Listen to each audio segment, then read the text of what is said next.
Hey guys, I'm gonna be reading a fan fiction today. This fan fiction is gonna be on Naruto, and it's called Intertwined. Now, to be honest, I've never actually watched Naruto before. I've never heard of any of the characters' names, never heard them speak. So this is gonna be quite a new experience for me. So let's get started.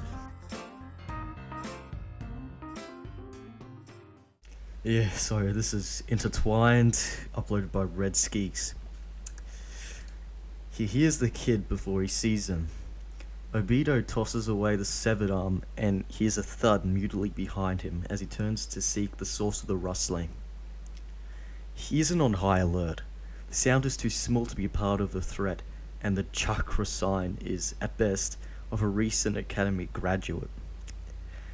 Still, he remains attentive, in case some of the East Shinobi's students.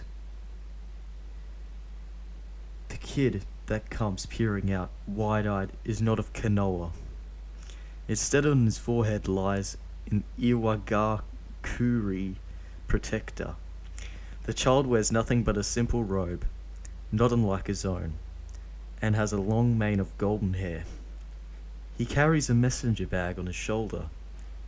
Obito tilts his head, crossing his arms away for the child to say something. "Hi," says the kid, his voice cracking on Obito. Gets the further confirmation they needs that he's on the cusp of puberty. He doesn't answer him, tilting his head at an angle to tell him to continue. The child looks behind him and he knows that he's staring at the corpses. He had come across a patrol of Konoha ninjas, and while he originally had planned to leave them alone, he had overheard them talking about a masked man loitering around the village the day of the massacre. That's new. Obito couldn't care less about being known, but he knows that the Mandara would very much prefer his presence being unknown. Best keep this knowledge to only two people. "I saw you. Yeah." The kid continues, slowly coming out from behind the tree. "Do not be afraid," Obito finds himself saying, although he doesn't care whether or not the kid is scared of him. He's just a kid. I'm not." Obito nods and then gestures to his forehead. "What are you doing here?"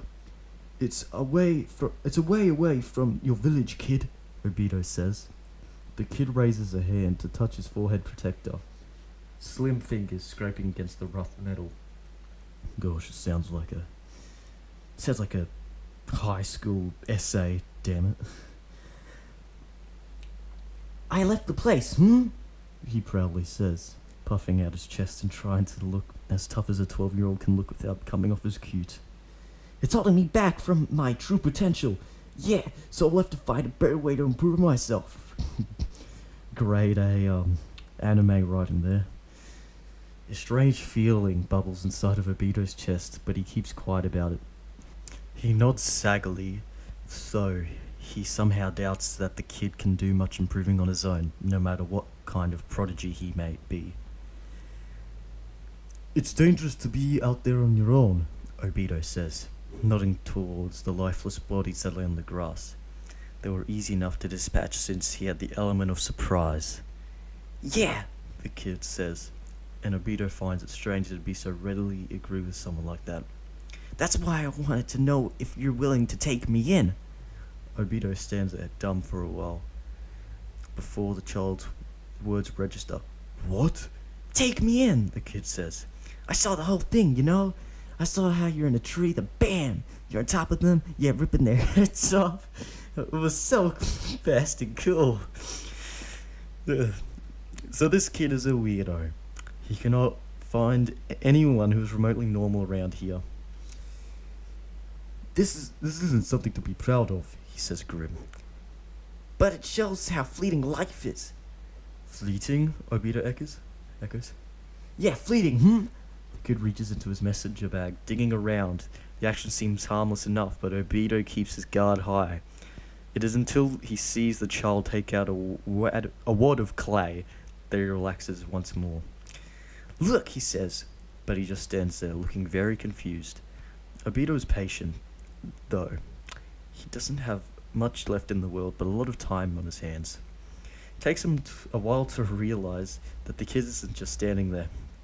He's looking at his hands, eyebrows furrowed in a very concentrated expression, but it is clear that it's not helping his case, whatever it might be that he's doing. Obito takes a risk and walks to the child, holding out his hand to see what he's doing. The child puts his hand on into Obito's without a question. Too trusting, he thinks, and Obito could see that he's got mouths in his palms. What? They look bloody, and there are remnants of ink in them, etching a design that Obito's only vaguely familiar with. He ignores that for the moment and checks out the mouths, noticing how they're moving, chewing. Interesting, Obito says when he realizes that he's just been standing there. Yeah, the kid says, clearly excited. Then he takes his hands away when his mouth spits out the wad of clay. Look, he says. And he goes to mold the clay with both of his hands, carefully pulling and tugging, and it's all so awfully slow. Why are they so specific? What the heck? Obito wonders why the child is doing this. There is no time for sculpting, and even if they do, sculpting doesn't seem like an appropriate thing to do right now. Still, he humors the child and lets him do his thing, watching as he experienced, but still slow. The fingers worked on the white wad of clay until it turns into something that resembles a butterfly. He senses the kid's chakras molding and he glances at him, ready to strike if he does anything wrong. But he's just holding out his hand and forming one-handed seal. Impressive. And the butterfly begins to shift in his hand. The once lifeless sculpture comes to life in front of his very eyes, twitching and moving, and then it flutters into the air, behaving just as a normal butterfly would. It lands on his shoulder, wings fluttering. That's cute, Obito says, unimpressed. The kid gives him a look, and Obito shrugs. The butterfly takes off from his shoulder, and it flies over the bodies that lay beside them. Obito follows it with a gaze, and when it lands on one of the bodies, the kid yells something he doesn't bother to catch, and the butterfly explodes, shredding the body. What? Obito looks glad that his mask hides his surprised expression, then turns to the child, nodding approvingly. Explosive release, he says. You're part of the explosive core. What? What? Okay. You know about them? The child asks. What? No longer offended that he called his weapon of choice cute. Who doesn't? Obito says, making sure his smile is evident in his voice. You got the potential, kid. I'm surprised you decided to leave the Awagakuri when you're this talented. They won't let me progress any further than that, the kid says bitterly. Dad said it was too dangerous, and an old man, Anaki, won't budge either. So I'm gonna show them I can become something better.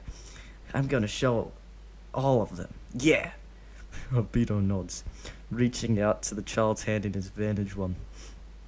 He runs a thumb over the lips of the palm mouth, watching as it parts and licks him and notes how the kid winces at the action. It's fresh. This isn't naturally notes. No, the kid winces, taking his hand back and rubs around the lips. He looks pained the entire time. I stole Awagakuri Kinjitsu. Obito snorts, and then he finds he can't hold it back. He lets out a hearty laugh. Oh, you're very determined to become a criminal, huh? Obito says when he manages to stop laughing. If it means I can find the ultimate art, the kid says. Ultimate art? Obito hums, crossing his arms again. The clay makes sense then. Explosive clay is an interesting way to combine skills if he has to be honest with himself.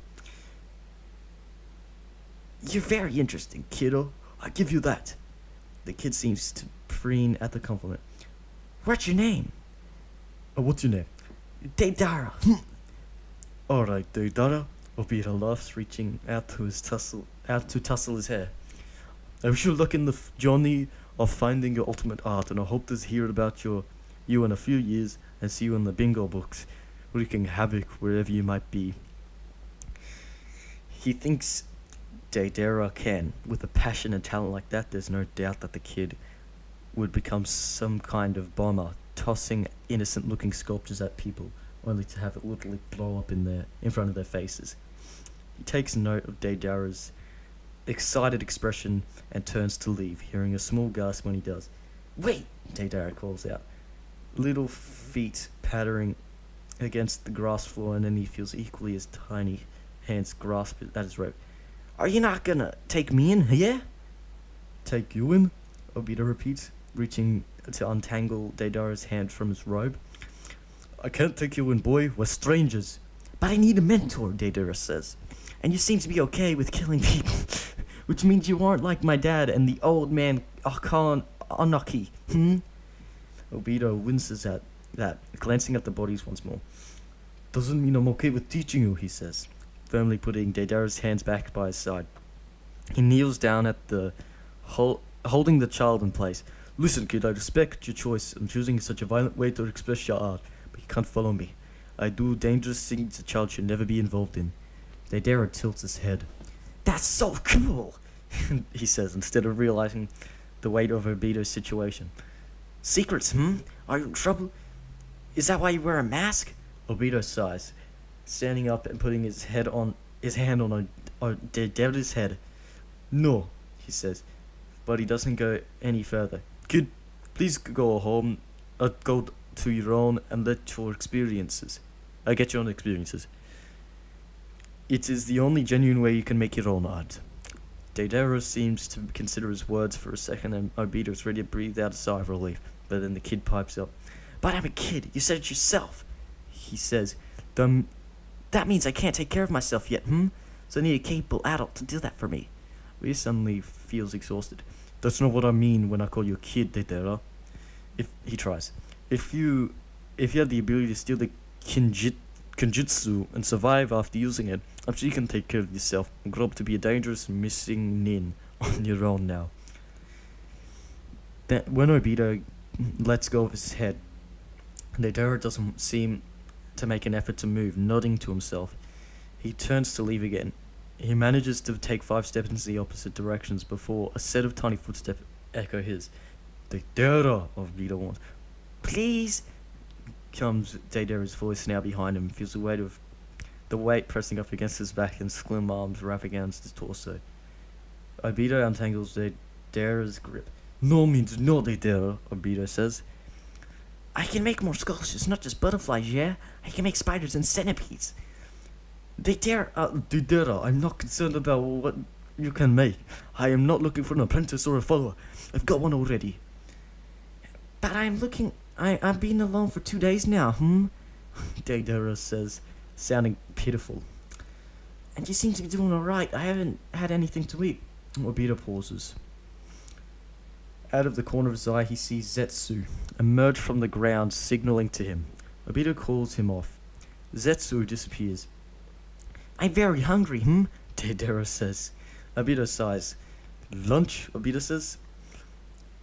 We can have lunch and then we can part our ways, okay? Deidara squealed. God, he's just a child. And then he jumps up and down.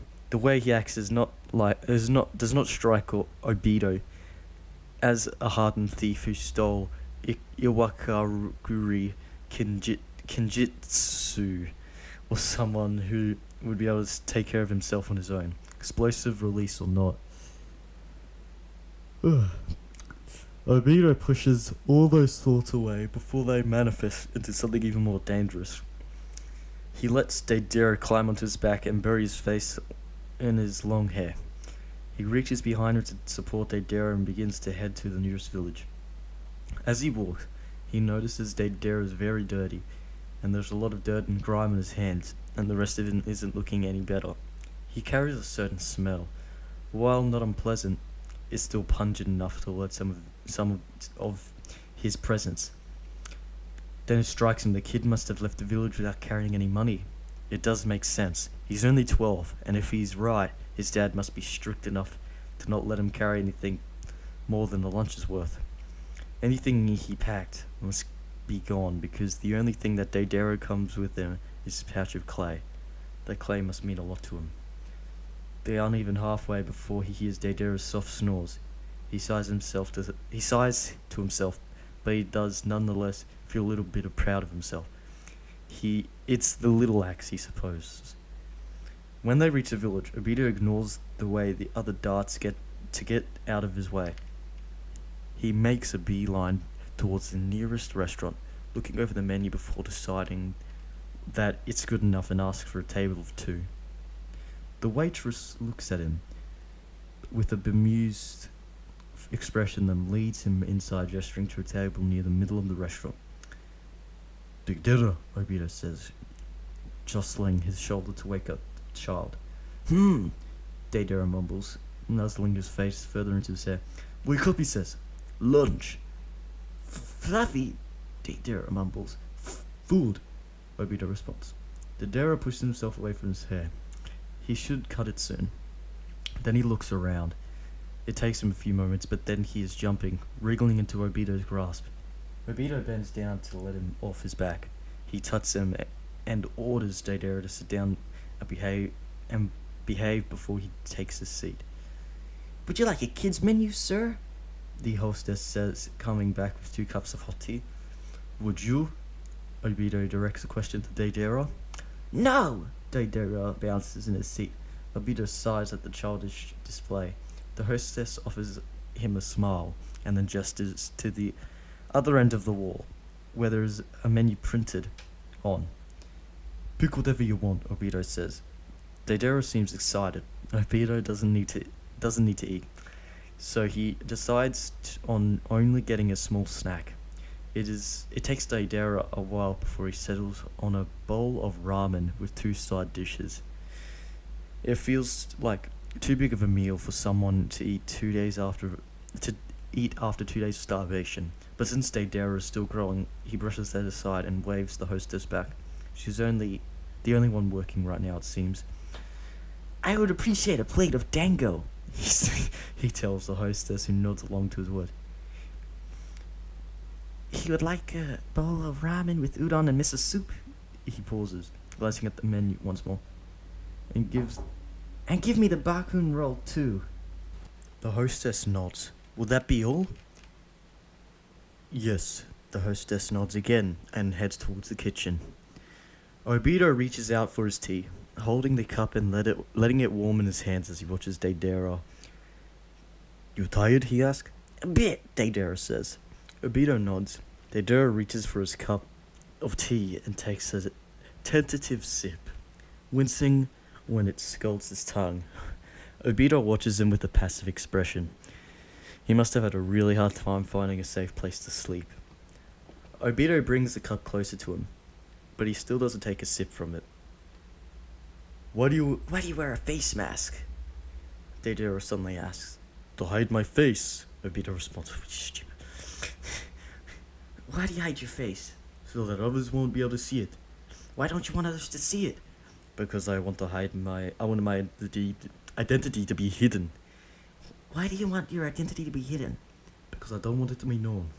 "Why don't you want it to be known?" "Because it's a secret." "Why is it a secret?" "That's a secret too." "Why is that a secret?" "Because secrets are meant to be secrets so that others don't know." "Why don't you want others to know?" "Because that's what a secret is." Daedara tilts his head, but before he can fire another barrage of childish questions, the hostess comes over back with the food. Obito glances at her and then looks around the restaurant, realizing that the place is nearly deserted, save for 2 other people that are already served. So, guys, it's gonna do it for this episode. I figured that this video was getting too long, but there will be a next episode which will conclude the story. So what I thought of this part of the fanfiction. it had a lot of specificity. So they were explaining the full length of like the meals at the end and how they felt about it, and or did he actually want the meals? It's like, what the heck were they thinking? Were they drunk or were they stoned when they made this? Yeah, because nobody in their right mind would ever go into this much specificity, but yeah, that just made it a bit boring as well. Yeah, I chose not to do any erotic fan fiction because I'm not really liking to read that stuff, but maybe another time. So thank you guys for watching. Please leave a thumbs up and subscribe maybe if you like this episode. If you didn't, then don't. So see you in the next video.